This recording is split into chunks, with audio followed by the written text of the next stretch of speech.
Guys. Oh shit, there she goes. There she goes. She's in the vehicle. They got her. She's arrested.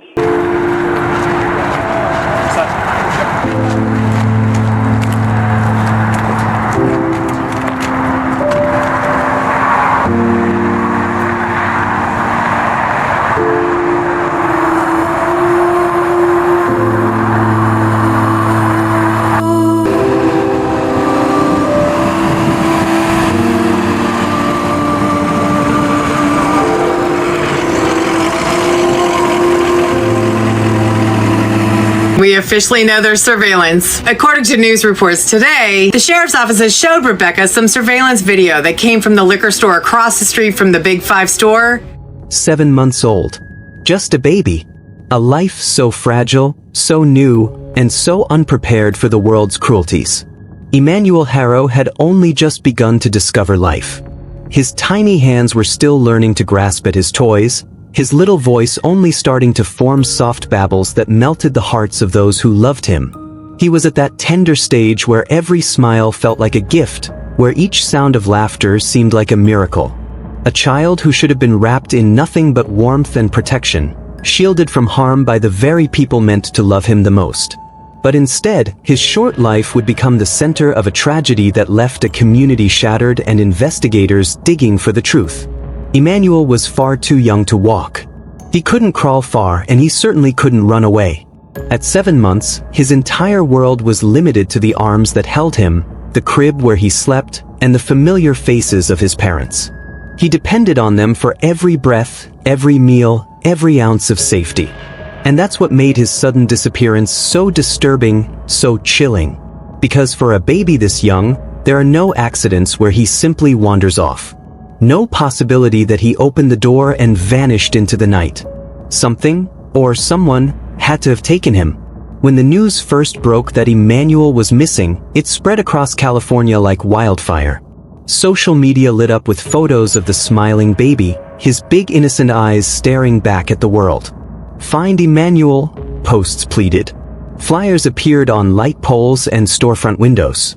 Local news anchors reported the story with urgency, their voices heavy with concern. This wasn't just another crime story. This was a baby, an infant, a life not even a year old. People who had never met the Haro family suddenly felt invested. Strangers began sharing Emmanuel's face, praying out loud on live streams, holding vigils, and begging for his safe return. The parents' story was simple, or at least, that's how it was presented at first. They told police, neighbors, and reporters that their baby had been kidnapped, stolen right from their care. A faceless figure, someone lurking in the night, had come into their lives and taken their son. The image was haunting, almost cinematic. An unknown intruder, a sleeping child, and a devastated family left behind. And for a while, people believed it. Why wouldn't they? Who could imagine parents inventing such a nightmare? Law enforcement quickly mobilized. Detectives began canvassing the neighborhood. Search and rescue teams combed through fields, alleys, and abandoned lots. Officers knocked on doors, asking residents if they had seen anything suspicious, if any strange vehicles had been parked nearby, if anyone had been acting out of place. Helicopters flew overhead, cameras scanning for any sign of the infant. The community itself joined the hunt. Volunteers showed up in droves, eager to help however they could, searching parks, handing out flyers, comforting one another. The air was thick with hope, but also with fear. Hope that Emmanuel would be found alive, tucked away somewhere, waiting to be reunited with his family. Fear of what it might mean if he wasn't. Neighbors prayed openly in front yards. Churches held vigils where Emmanuel's name was lifted in prayer by hundreds of voices. Parents clutched their own children tighter, suddenly reminded how fragile safety really is. But as the hours turned into days, and the days stretched into weeks, something began to shift. The longer Emmanuel remained missing, the more questions began to surface. Why was there no trace of him? Why had no cameras picked up an intruder? Why was there no witness who had seen a suspicious person in the area? Detectives began to look not just outward, but inward, at the people closest to Emmanuel, at the ones who had told the world he had been kidnapped. And that's when cracks started to appear in the parents' story. Small inconsistencies at first. Details that didn't line up. A timeline that felt off. Their emotions, while outwardly convincing at times, began to raise quiet suspicions among those paying close attention. Police didn't say much publicly at first, but behind closed doors, investigators were starting to wonder, was there ever really a kidnapping at all? Still, to the public, Emmanuel's disappearance remained a mystery. People clung to the belief that somewhere out there, this baby could still be alive. Parents shared his picture online with captions like, "Please bring him home." Candlelight vigils continued, each flame representing hope in the darkness. And in homes across California, people checked their doors and windows twice at night, haunted by the thought that someone could creep into their world and snatch away what was most precious. The Haros themselves stood before cameras, their faces drawn, their voices quivering as they spoke about their missing son. They pleaded for his return, begged for anyone with information to come forward. But for investigators, something about it all rang hollow. Something about the way their story was told, the way details shifted under scrutiny, made detectives press harder. Behind the scenes, law enforcement was already building a case. Evidence was quietly being gathered, statements re-examined, and suspicions deepened. What started as a frantic search for a kidnapped baby was slowly transforming into something darker, something far more disturbing. And in the center of it all was Emmanuel, a child too young to know the truth, too innocent to cry out for help, and far too small to defend himself from what the world was about to learn. Because as the investigation pressed forward, one fact became unavoidable: Emmanuel had not simply vanished. Someone knew exactly what had happened to him. And the truth, once revealed, would shake the community to its core, turning sympathy into shock, prayers into grief, and trust into betrayal. But tonight, everything we thought we knew about this case has been shattered.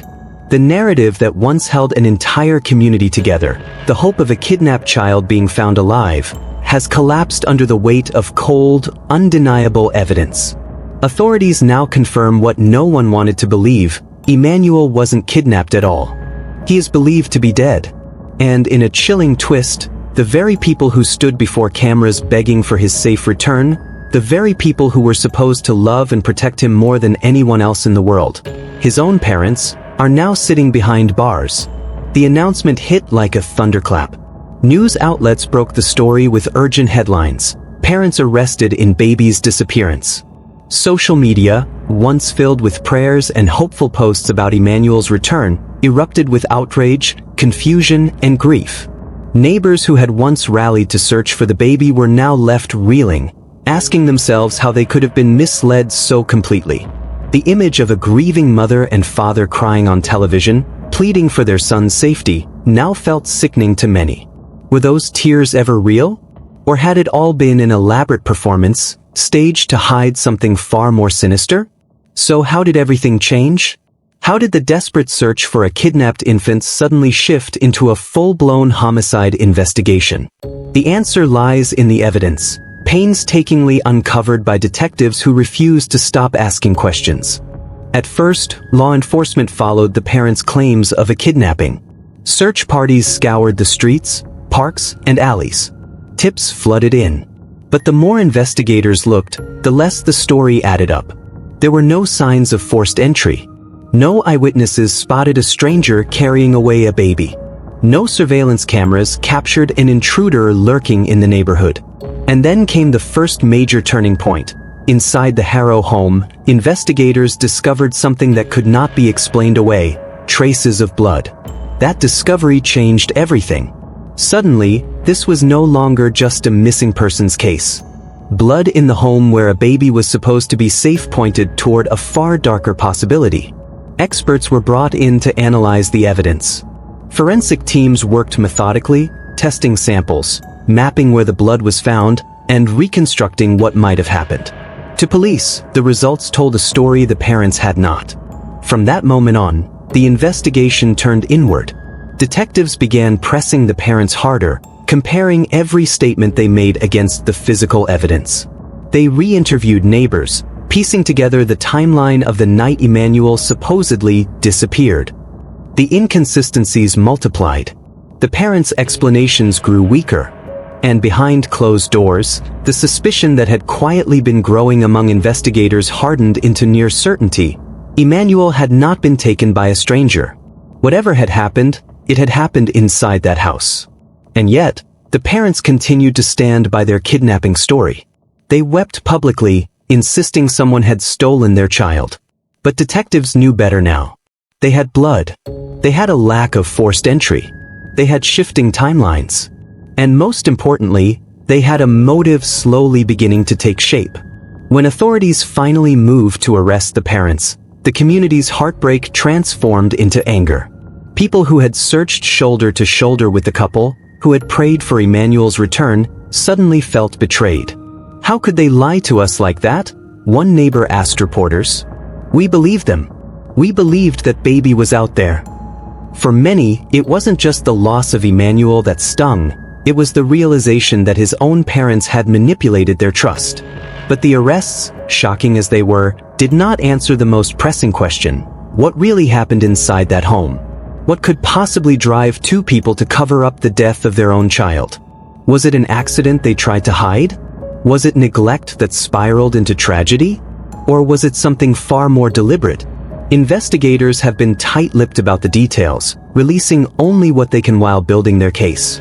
But the pieces they have shared paint a deeply unsettling picture. Authorities believe Emmanuel died at home, not at the hands of a kidnapper, but within the very walls where he should have been safest. The discovery of blood evidence confirmed it. The inconsistencies in his parents' accounts reinforced it. And the arrest cemented it. What had begun as a desperate search for a missing baby had now transformed into a homicide investigation. The ripple effects of this revelation spread far beyond the Haro household. For the officers who had searched tirelessly, the volunteers who gave their time, and the neighbors who kept their lights on hoping Emmanuel would be found, it felt like a betrayal of the highest order. Some people openly wept when they heard the truth. Others burned with rage, disgusted that anyone could lie about a child's life in such a way. And yet, amid the heartbreak and anger, one haunting truth remains. Emmanuel is still gone. His tiny voice silenced. His short life ended before it ever truly began. The community that once prayed for his safe return is now left to grieve the reality that they will never see him grow, never hear his first words, never watch him take his first steps. So as the investigation moves forward, the questions linger. What exactly unfolded that night inside the Haro home? What chain of events led from a smiling, babbling baby to the bloodstains found by police? And why did his parents, instead of telling the truth, choose to spin a web of lies that turned the world against them? The answers may come in time, through court proceedings, through forensic evidence, through the testimony of those who know more than they've admitted.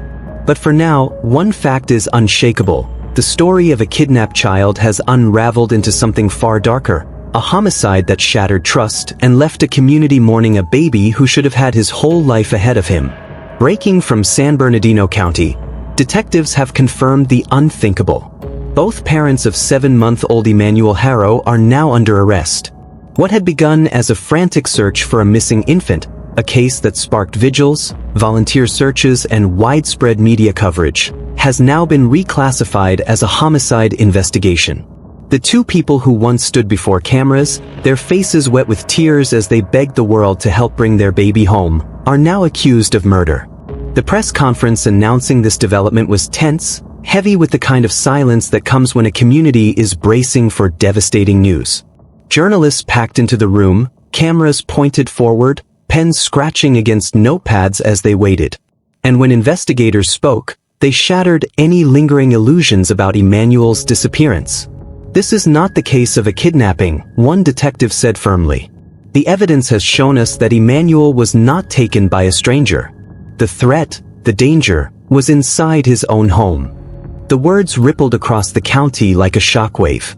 For weeks, San Bernardino residents had clung to the hope that Emmanuel was alive somewhere, that he had been taken by someone who, for whatever reason, wanted to keep him.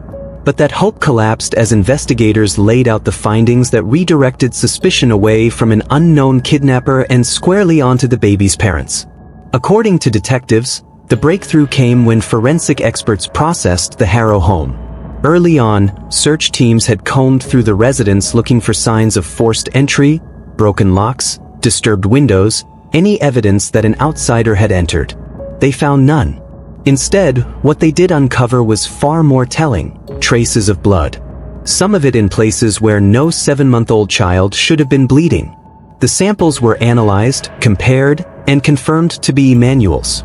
That discovery turned the investigation upside down.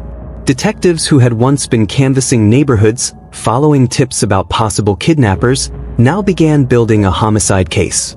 Every statement the parents had given in their tearful interviews was reviewed against the hard science of forensic evidence. And it didn't match.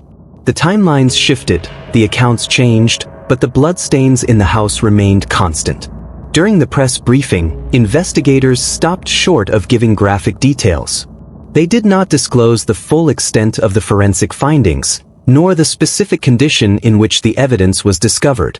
But what they did say was clear: the narrative of a kidnapping was no longer credible. "We have probable cause," one detective stated, "to believe that Emmanuel Haro died inside that home, and that his parents were directly responsible."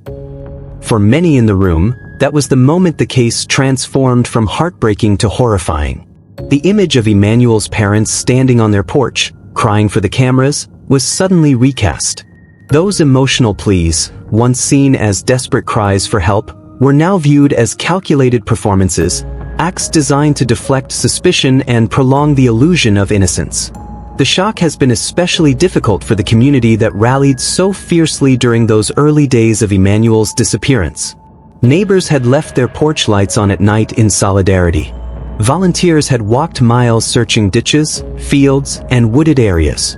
Strangers had donated time and money to help spread the word. Now, many feel manipulated. "I was out there searching for that baby," one volunteer told local reporters after the arrests were announced. "I believed them when they said someone had taken him. I prayed for them every night. And to hear this? To hear that they were the ones all along? It makes me sick." Detectives, however, emphasize that their focus is on justice for Emmanuel, not on the lies that kept the public misled for weeks. They detailed how modern forensic science allowed them to piece together a narrative that words alone could not. Swabs taken from the home, luminol testing to detect blood invisible to the naked eye, DNA analysis to confirm identity, all of it painted a picture that pointed back to the parents. The investigators described how early suspicion began to harden when inconsistencies in the parents' accounts couldn't be ignored. At first, the parents claimed Emmanuel had been snatched in the middle of the night. But when asked about noises, about doors left open, about possible points of entry, their answers were vague, sometimes contradictory. Later, when pressed about the timeline of the night Emmanuel disappeared, their stories changed again. Meanwhile, the forensic evidence did not waver. The blood was there. The lack of forced entry was undeniable. And when investigators considered these facts together, the idea of an outside kidnapper became almost impossible to believe. For the district attorney's office, the case now appears strong enough to move forward.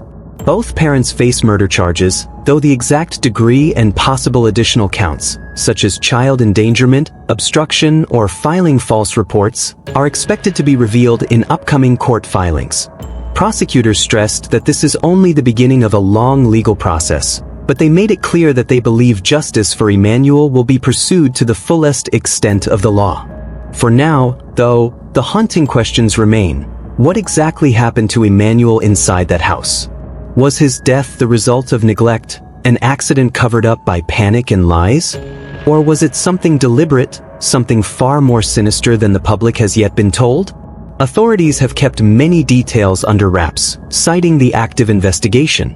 But they have confirmed one thing: Emmanuel's parents are no longer considered grieving victims. They are considered perpetrators. And so, the story that began as a community's desperate mission to find a missing baby has ended in tragedy and betrayal. The press briefing that was supposed to bring closure has instead left San Bernardino County with a deeper wound, one carved not just by the loss of Emmanuel, but by the betrayal of trust from the very people who were supposed to love him most. Now, the focus shifts to the courtroom, where evidence will be laid bare, where testimony will be heard, and where the final story of Emmanuel Haro will begin to emerge. Until then, the county mourns, not for a kidnapped child lost to a stranger, but for a baby believed to have been taken by the hands of his own parents. Detectives noted something early on that didn't sit right. The parents' stories were not consistent. At first, the inconsistencies were subtle, small details that might have been overlooked in the chaos of a frantic missing child investigation. But as days passed and officers began to compare notes, the discrepancies became impossible to ignore. What the parents said to the public on television didn't match what they told investigators in private interviews. And when detectives laid the timelines side by side, the cracks in their version of events widened until the entire kidnapping narrative collapsed. In their first emotional plea to the cameras, the parents claimed Emmanuel had been taken in the middle of the night. They described waking up to find him missing, insisting that someone must have broken in and stolen their baby. Their voices trembled, their tears fell, and for a time, the public believed them. But when investigators pressed for details, when exactly had they last seen Emmanuel? What time did they put him to bed? Did they hear any noises during the night? The answers began to shift. At one point, the father suggested he had checked on Emmanuel around midnight. Later, he told detectives it was closer to 11 p.m. The mother initially claimed she had woken up at 3 a.m. to feed him, but later, she said she hadn't heard him cry at all that night. These may sound like small differences, but to trained investigators, such changes can signal deception. And when officers tried to match those accounts with neighbors' reports of noises, or the absence of them, the contradictions grew even more glaring. Then there was the matter of the supposed break-in. The parents insisted that an intruder had entered their home, yet investigators found no evidence of forced entry. The windows were intact, the doors showed no signs of tampering, and valuables inside the home were untouched. If a stranger had risked everything to abduct a baby, why had they left behind electronics, wallets, and other easily stolen items? And why had no one in the neighborhood seen a suspicious figure carrying a child into the night? The contradictions piled up. Detectives carefully reconstructed the timeline of that night, cross-referencing phone records, surveillance footage, and witness statements. What they built was not a story of a kidnapping, but one of cover-up. The parents' statements weren't just inconsistent, they were unraveling. Behind the scenes, investigators used a classic strategy: interview the parents separately, compare answers, then circle back with questions designed to test their honesty. Time and again, the answers clashed. What one parent claimed about the last moments they saw Emmanuel didn't match what the other said. When asked about the baby's routine, feeding times, and sleeping patterns, their accounts drifted apart. The more detectives pressed, the more the cracks widened. And then came the forensic evidence, the blood inside the home. That discovery alone would have cast doubt on any story of a clean abduction. But combined with the parents' faltering narratives, it shattered the kidnapping theory completely. Detectives knew then that they weren't looking for a missing baby. They were looking at a crime scene. For the community, the revelation was devastating. In the early days, neighbors had united in sympathy. Vigils were held, candles lit, and Emmanuel's tiny face was printed on flyers that lined the streets. Volunteers sacrificed sleep to search, convinced that every second mattered in bringing him home alive. The parents had been the focal point of that sympathy, embraced, supported, and believed. So when the news broke that these same parents were being led away in handcuffs, disbelief turned to outrage. "We were out here for them," one neighbor told reporters, her voice breaking. "We prayed with them, we searched with them, and all along." She stopped, unable to finish the sentence. Social media reflected the shock. Comments flooded in. "How could they? I shared their posts every day for weeks, and they lied to us. That poor baby never had a chance." The tone shifted almost overnight from prayers for Emmanuel's safe return to fury at the betrayal of trust. For those who had seen the parents crying on television, it was difficult to reconcile those images with the reality of them sitting in the back of a police cruiser. Were those tears real? Or were they a performance, meant to buy time and sympathy while hiding the truth? Detectives believe they already know the answer. The collapse of the kidnapping story didn't just end a search, it fractured a community's trust. People who had once stood shoulder to shoulder in solidarity now whispered in anger and disbelief.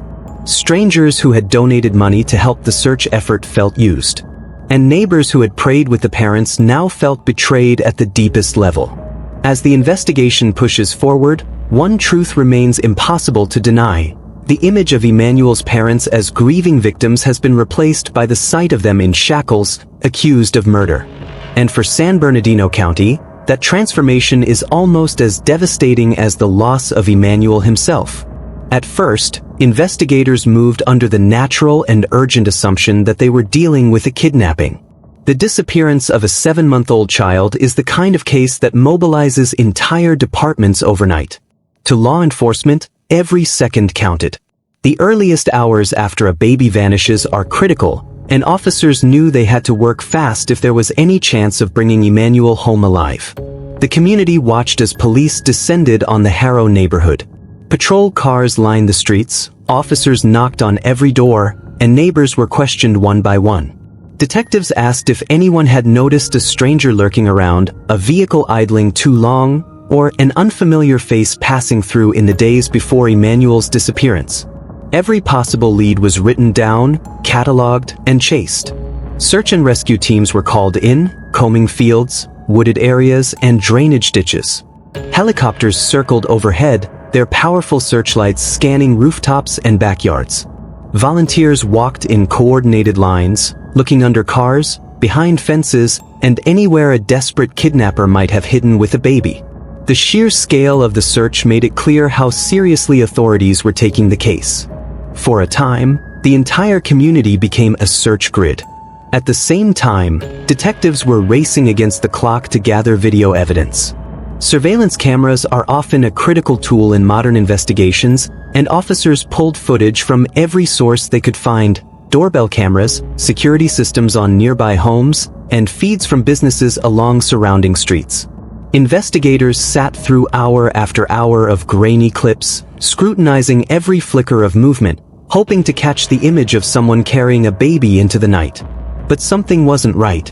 Something was missing. Despite all the manpower, despite all the eyes combing through evidence, there was no sign of Emmanuel being carried away. No shadowy figure moving through alleys. No vehicle pulling up suspiciously to the Haro home. No one walking down the street cradling a bundled child. The silence of the cameras was deafening.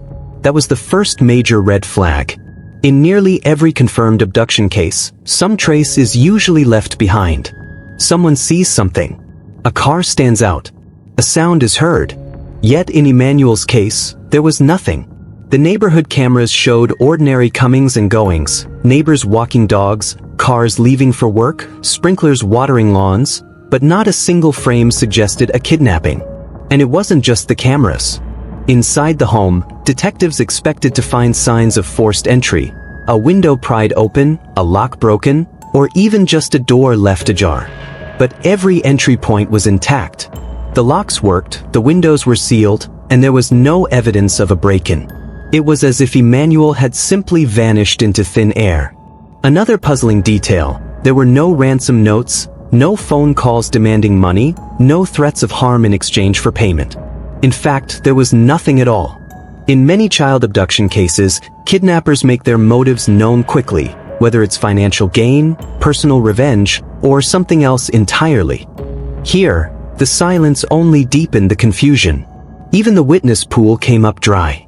Detectives interviewed dozens of neighbors, asking if they had noticed anything unusual during the hours Emmanuel supposedly disappeared. Not one credible witness reported seeing a stranger near the Haro home. No one heard a baby crying in the night, no one spotted an unfamiliar car, and no one could recall a single suspicious detail. The trail, in short, was as cold as it was confusing. For investigators, the lack of evidence was both baffling and troubling. On the one hand, it kept alive the faint hope that Emmanuel was still alive somewhere, perhaps taken by someone who had carefully covered their tracks. On the other hand, it raised a darker possibility that the entire story of a kidnapping might be false. Detectives knew they had to tread carefully. Publicly, they maintained the line that they were searching for a kidnapped infant. Privately, they were beginning to notice that the puzzle pieces didn't fit. How does a baby disappear without a trace? How does no one see anything, hear anything, or capture anything on camera? As one officer later described, it was like chasing a ghost. The story didn't add up, but no one wanted to say out loud what we were starting to think. And so, while the community continued to pray for Emmanuel's safe return, investigators quietly began shifting their focus. Instead of looking outward at strangers, they started to look inward, at the home itself, and at the people who lived inside it. Because if Emmanuel hadn't been taken out of the house, the only logical conclusion was that something had happened to him within it. This shift in perspective marked the beginning of the end for the kidnapping narrative. What had once been treated as an abduction case was slowly transforming into something else entirely, a homicide investigation waiting for confirmation. But in those early days, the public didn't know this. To them, Emmanuel was still a missing child, possibly alive, somewhere out there. The police search continued. The flyers stayed up. Vigils were held. But beneath the surface, detectives were already preparing to confront a far darker reality, one that would eventually shock San Bernardino County to its core. As days turned into weeks, the desperate hunt for Emmanuel began to lose the frantic pace of its early hours. What had once been an all-out community search slowly gave way to hushed suspicions and quiet frustrations. Detectives noticed that the trail outside the Haro home wasn't just cold, it was non-existent.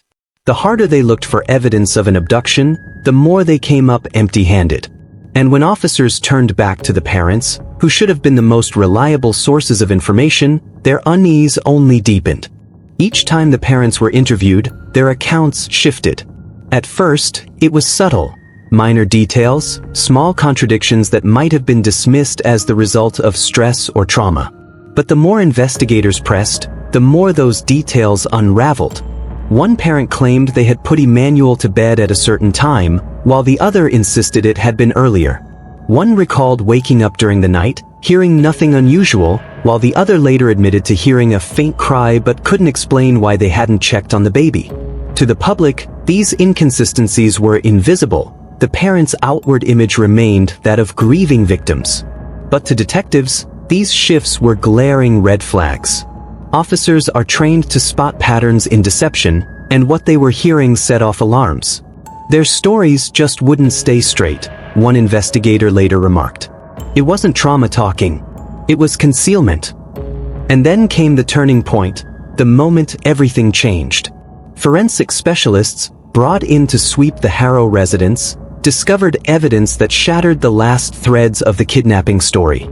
Using advanced testing methods, including luminol, a chemical that reveals traces of blood not visible to the naked eye, investigators uncovered what no one wanted to believe: blood evidence inside the home. The stains, though faint and carefully cleaned, were undeniable. Forensic analysis confirmed the blood matched baby Emmanuel.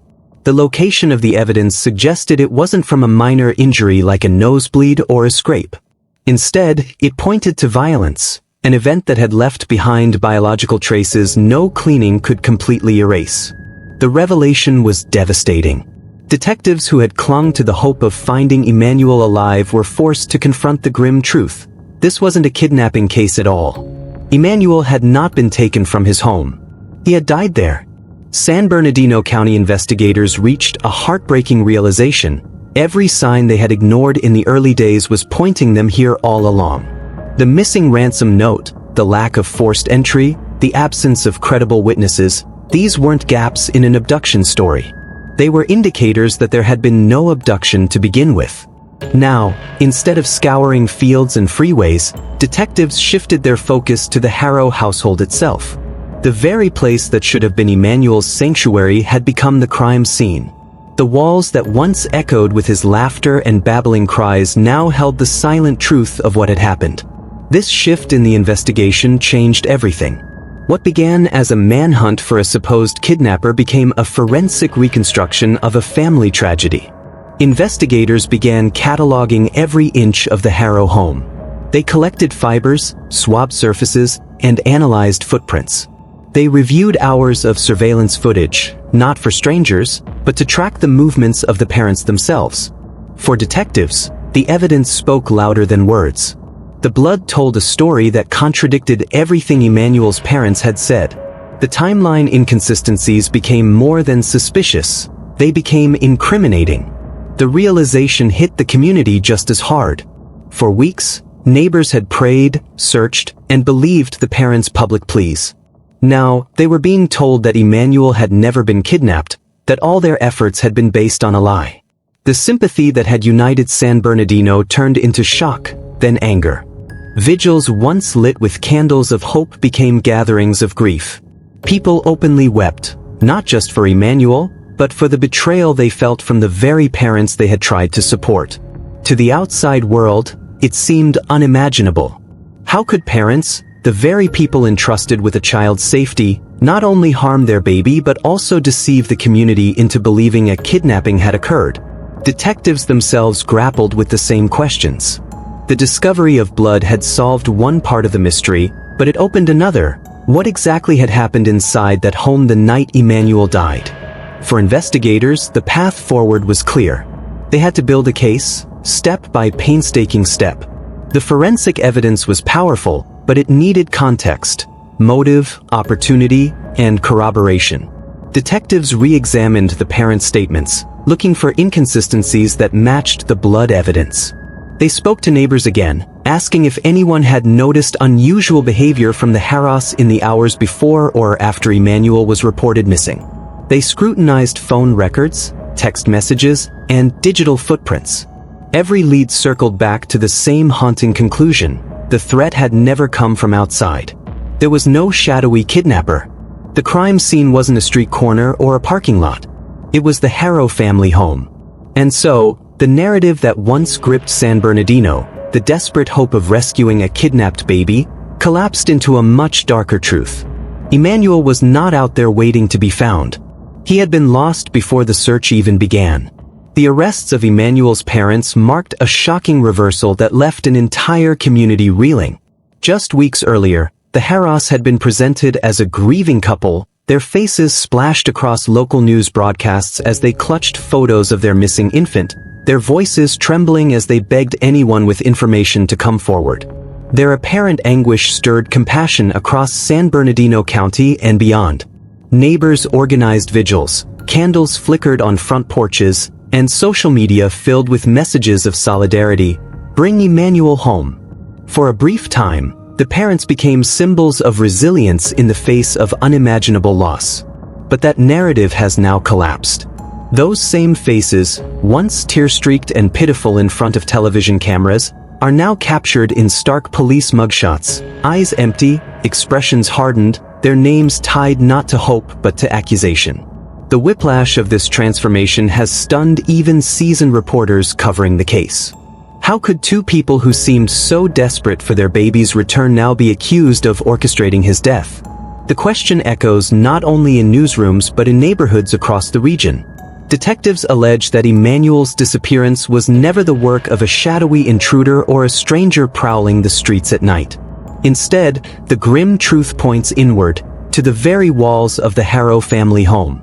Behind closed doors, investigators say, the couple plotted and carried out a crime so dark it defies comprehension: the silencing of their own child. These allegations, now etched into charging documents, pierce the heart of every person who once lit a candle or whispered a prayer for Emmanuel's safe return. Authorities have not released the full details of what they believe happened inside that home, citing the sensitivity of an ongoing case. But enough has surfaced to paint a chilling picture. Forensic evidence reportedly uncovered traces of blood in areas where no child should have been injured. The evidence, combined with inconsistencies in the parents' shifting accounts, gave detectives the confidence to act. What began as suspicion hardened into probable cause, and what began as a missing child case hardened into a murder investigation. The reversal has left the community in turmoil. Parents who once sympathized with the Haros now shudder at the idea that anyone could harm a child so young. "We were praying for that baby," one neighbor told reporters. To think his own parents might be the ones who hurt him, it's beyond words. The same neighborhood that tied yellow ribbons to trees and taped posters to lampposts is now haunted by betrayal, questioning how such darkness could hide behind a front door they passed every day. Court documents indicate that prosecutors are preparing to pursue the case aggressively. Both parents now face charges of murder, along with possible counts related to child abuse and the filing of a false police report. Legal experts point out that the parents' public pleas for Emmanuel's return may end up being used against them in court, presented as evidence of manipulation, an attempt to mislead both the public and investigators. If convicted, they could spend the rest of their lives in prison. Yet beyond the legal system, the emotional fallout of this case is immense. For those who invested their time and hope in the search for Emmanuel, the revelation feels like a personal betrayal. Volunteers who joined search parties are now asking themselves whether their efforts were wasted from the start, whether the desperate cries for help they answered were nothing more than lies. The betrayal cuts deeper than most crimes, because it wasn't just a violation of law, it was a violation of trust. Emmanuel, too young to speak, to crawl, to even understand the world around him, has become the silent center of a tragedy that reveals the worst of human cruelty. A child whose life should have been filled with laughter, lullabies, and love instead became the victim of violence from those sworn by nature to protect him. Every detail that emerges reinforces the magnitude of the loss, not only of Emmanuel's life but of the illusion that his parents could have ever been the people they pretended to be. For investigators, the case is far from over. Detectives are still piecing together the timeline of Emmanuel's final days, reconstructing the hours and minutes to understand how and why the events unfolded. They are combing through phone records, digital footprints, and interviews with relatives and acquaintances. Prosecutors are expected to reveal more evidence in the weeks ahead, evidence that will likely shed even greater light on the darkest corners of this tragedy. For now, the image of Emmanuel's parents being led away in handcuffs serves as a symbol of a stunning betrayal. The people the public once saw as desperate victims of a kidnapping are now the accused perpetrators of a far more sinister crime. The case has shifted from a collective plea for a child's safe return to a sobering demand for justice. Emmanuel's short life ended before it had truly begun, and the community that once hoped to welcome him back home must now reckon with a reality far more painful. His home was never safe to begin with. This revelation hits especially hard for the community. Neighbors who had spent hours walking the streets, knocking on doors, and calling Emmanuel's name through tears now feel like their efforts were in vain, manipulated by a story that was never true to begin with. For many, the heartbreak isn't just that a child is gone. It's that the entire narrative was built on lies, spun by the very people everyone trusted the most. Those missing posters still taped to street poles, grocery store walls, and community centers have now become haunting reminders of a hope that was stolen as surely as Emmanuel's life. People who donated money, time, and resources to support the family during what they believed was a crisis are now left questioning everything. Some openly admit they feel deceived, almost complicit in carrying forward the desperate pleas of two parents who, according to investigators, already knew the truth. Others simply cannot reconcile the smiling faces of Emmanuel's parents during press conferences with the chilling allegations now tied to their names. The betrayal cuts deep. It's one thing to grieve for a child taken by a stranger. It's another to realize the monster was inside the home all along. Local churches, which held candlelight vigils for Emmanuel, are now facing a different kind of gathering, one filled with anger, disbelief, and heavy silence. Pastors who prayed for Emmanuel's safe return now find themselves consoling a community reeling from the revelation that their prayers were for a baby who, detectives now believe, was never alive to be returned. Volunteers who combed fields and scoured back roads have shared stories of exhaustion and hope, only to admit they now feel as though they were chasing a ghost. The shift from sympathy to outrage has been swift. Social media feeds that once spread Emmanuel's photo with captions like, "Bring him home," are now filled with demands for justice. Hashtags that once symbolized hope have transformed into calls for accountability. Families who once looked at the Haros with compassion now speak of betrayal with sharp bitterness. In a community where neighbors looked out for one another, the realization that they were rallying behind suspects, not victims, has created a sense of deep unease. Prosecutors, meanwhile, are moving quickly. Every inconsistency in the parents' original statements, every change in their timeline, and every piece of forensic evidence recovered from the home is being cataloged to form a case that they believe will withstand the scrutiny of trial. They know this isn't just another homicide case. It's a case where public trust was weaponized, where grief was exploited, and where a child's death was concealed under the guise of a kidnapping. In court, the focus will fall on what happened inside those four walls. Investigators have already indicated that forensic evidence, including biological material and signs of attempted cleanup, will play a central role. Prosecutors are expected to argue that the crime wasn't an accident, but an intentional act followed by a carefully constructed lie. And while the defense may push back, raising questions of reasonable doubt or alternative explanations, the sheer weight of the betrayal is something jurors will not be able to ignore. For Emmanuel's extended family members, the heartbreak is twofold. Not only have they lost a child they loved, but they must now grapple with the knowledge that the accused are people they once trusted, celebrated holidays with, and perhaps even defended when whispers of doubt began to surface. Some relatives may become witnesses, while others may retreat into silence, unable to reconcile the family bond with the horrific accusations now on the table. The case has become more than just a legal matter. It's now a mirror held up to the community's values.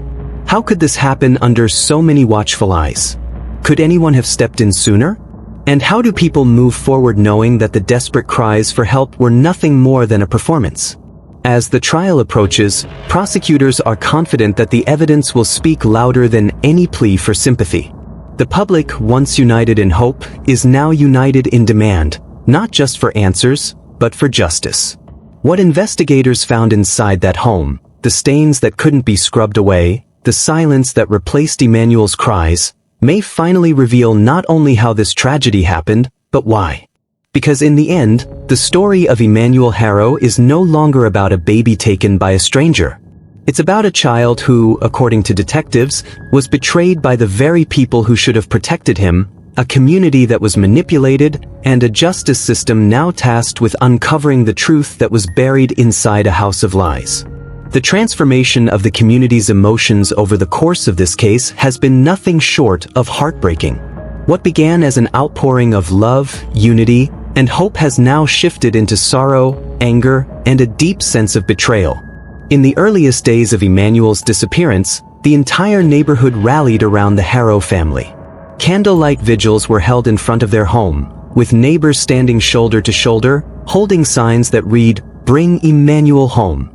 Parents clutched their own children tighter, tears running down their faces as they prayed for a safe reunion. Churches dedicated services to Emmanuel, and donations poured in from people who had never even met the baby but felt a connection to his story. The image of a tiny, defenseless child taken from his crib resonated with people across San Bernardino County, and for a while, that collective hope kept the community together. But now, with the revelation that Emmanuel may have never left his home alive, that hope has curdled into grief and outrage. The very same people who stood in solidarity with the Haro family now feel manipulated, used, and lied to. Neighbors who once offered casseroles and babysitting support during the supposed search are now questioning every interaction they had with the parents. How could they have looked them in the eye, listened to their cries for help, and never suspected that behind those tears might have been guilt? This emotional whiplash has created a storm of disbelief. Parents in the area, who had once comforted each other by saying, "It could happen to any of us," are now grappling with a more chilling thought. What if the danger was never outside? What if it was in the home all along? That realization has left many reeling. Neighbors described the Haros as ordinary. They weren't flashy or secretive. The house didn't look different from any other on the block. They exchanged polite waves, borrowed sugar, and made small talk about the weather. On the surface, there was nothing to suggest a nightmare unfolding behind their closed doors.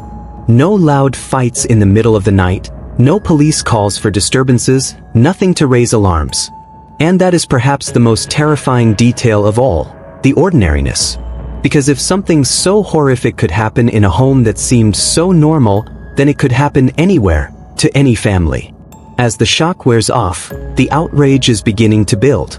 At community meetings and vigils now transformed into memorials, residents voice their frustration. Some are angry at the parents for what they are accused of doing, others at themselves for believing the kidnapping stories so quickly. Many direct their anger at the system, questioning whether Child Protective Services or law enforcement missed warning signs that could have saved Emmanuel's life. Why wasn't this caught sooner? One neighbor asked reporters, tears in her eyes. How do you search for weeks only to find out he may never have been missing at all? Local parents especially feel shaken. Many have confessed to reporters that they don't know how to explain this tragedy to their own children. We told our kids to pray for baby Emmanuel, one father admitted, and now we have to tell them he might have been killed by his mom and dad. How do you make sense of that to a child? The story has also reignited discussions about trust. In times of crisis, communities naturally want to band together to believe the people crying out for help. But this case has left many residents second-guessing themselves. If they were deceived here, what about the next time? What if another parent stands on their porch begging for assistance? Will they be able to give their trust so freely again? The psychological scar left by this case may linger long after the trial ends. Meanwhile, San Bernardino officials are attempting to manage the fallout. The sheriff's department has held additional press conferences, reassuring residents that every lead was taken seriously and that the shift from a kidnapping investigation to a homicide case came only after conclusive forensic evidence. Still, for many in the community, those reassurances do little to ease the feeling of betrayal. To them, the emotional roller coaster, from hope to despair to rage, has been too much to bear. The disbelief is transforming into collective outrage. At recent gatherings, residents held not candles, but signs demanding justice for Emmanuel. What began as vigils of prayer are now protests of accountability. Families are calling for transparency in the investigation, asking prosecutors to ensure that if Emmanuel's parents are guilty, they face the maximum punishment allowed by law. One grieving woman, who had organized one of the first prayer vigils, told reporters bluntly, "We prayed for Emmanuel, and now we pray for justice." The legacy of this case in San Bernardino will not just be the tragic loss of an innocent baby, but also the fracture it left in a community's trust. Parents are left wondering how well they really know the people living next door. Friends are questioning whether smiles and polite conversations are enough to reveal what really happens inside a home. And families who once believed in the safety of their neighborhood now live with a new awareness that danger isn't always lurking in the shadows outside. Sometimes it's hidden behind the very doors we pass by every single day. For Emmanuel's community, the devastation is twofold: mourning the life of a baby who never had a chance to grow, and reconciling with the horrifying truth that the people meant to protect him may have been the ones who caused his death. It is a tragedy that will leave San Bernardino asking questions about trust, about family, about justice, for years to come.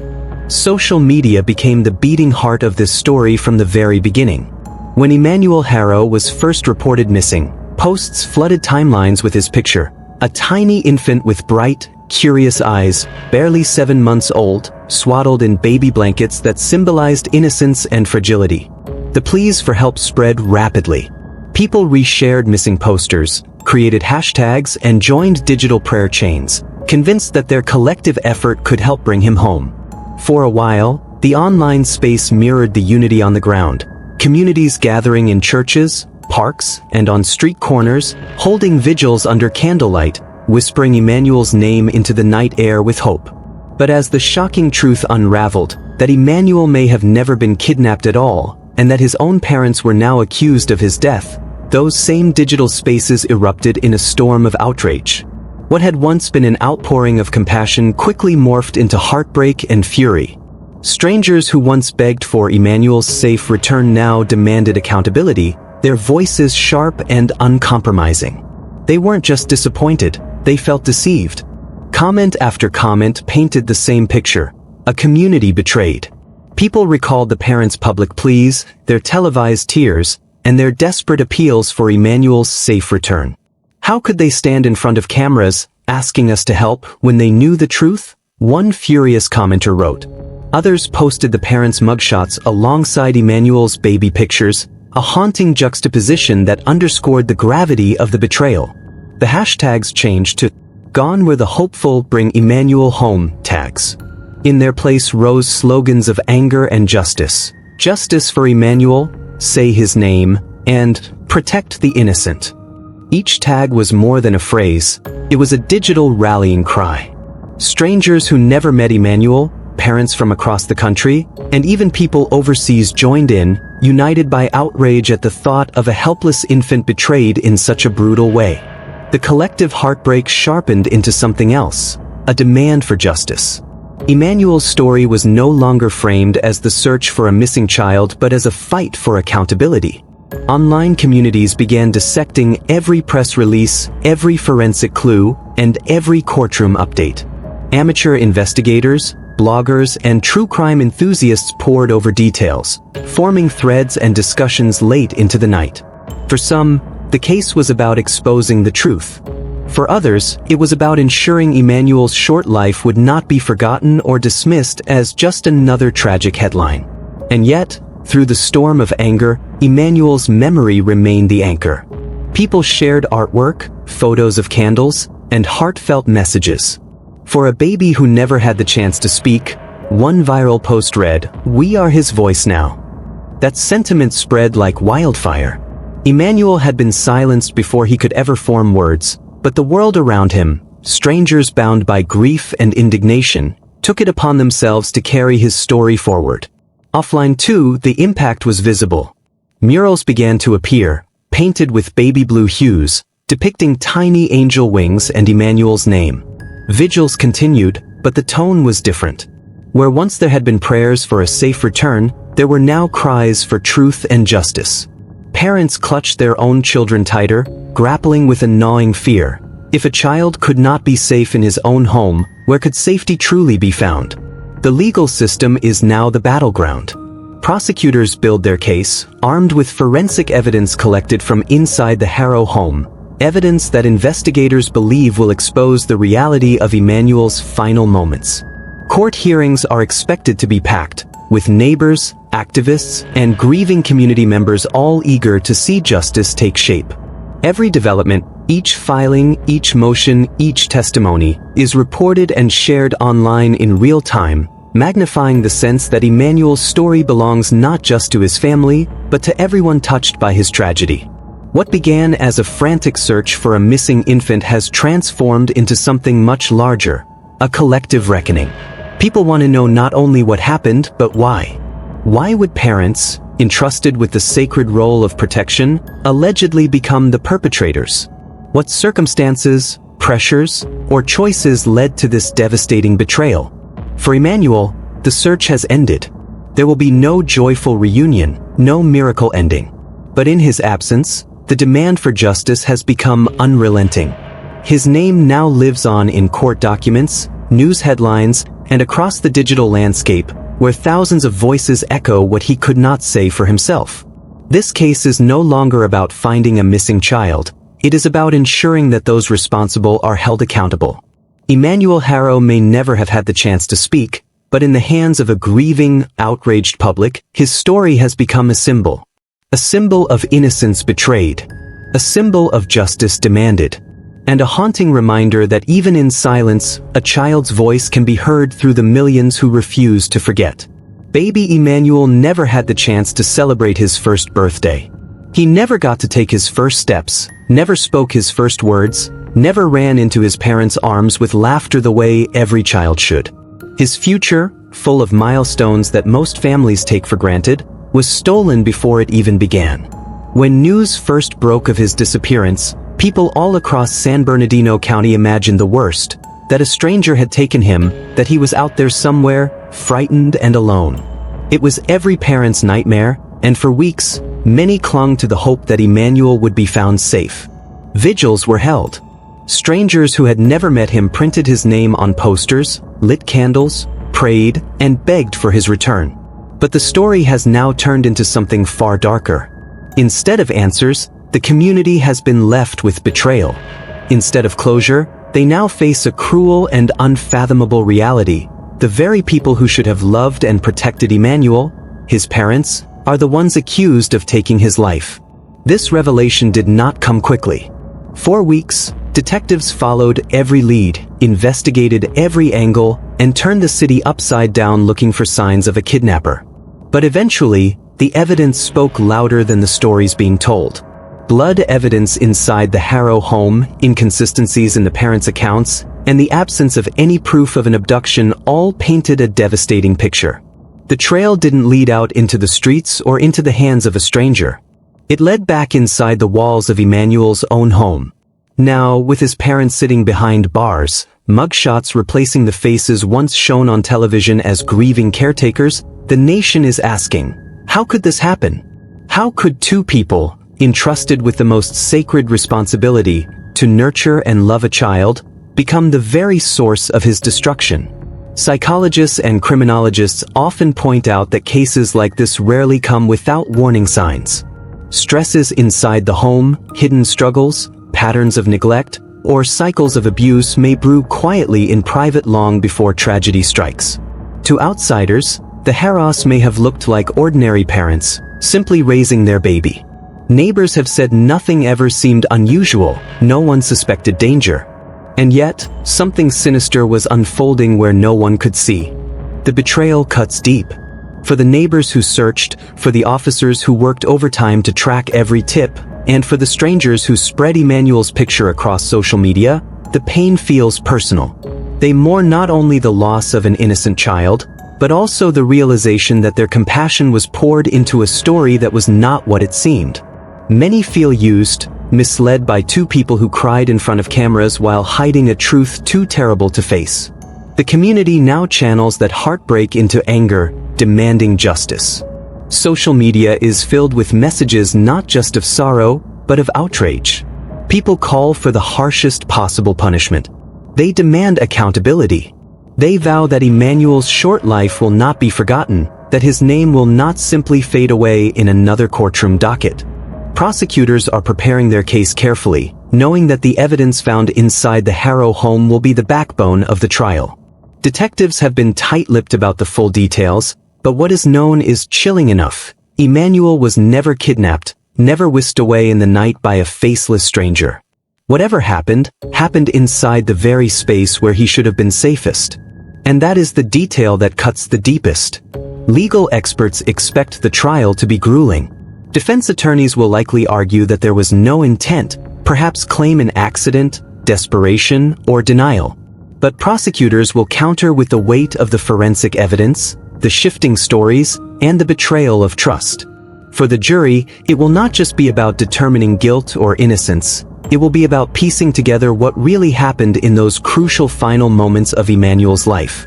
Beyond the courtroom, Emmanuel's story forces a broader conversation about the vulnerability of children and the cracks in the systems meant to protect them. Could someone have noticed earlier? Were there warning signs that were overlooked?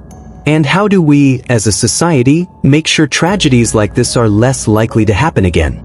In many ways, Emmanuel has become a symbol of innocence lost, a reminder of the fragility of life, and a call to action for communities to be vigilant, not only for strangers who might cause harm, but also for the hidden dangers that may exist within families themselves. For those who loved Emmanuel from afar, the pain lingers.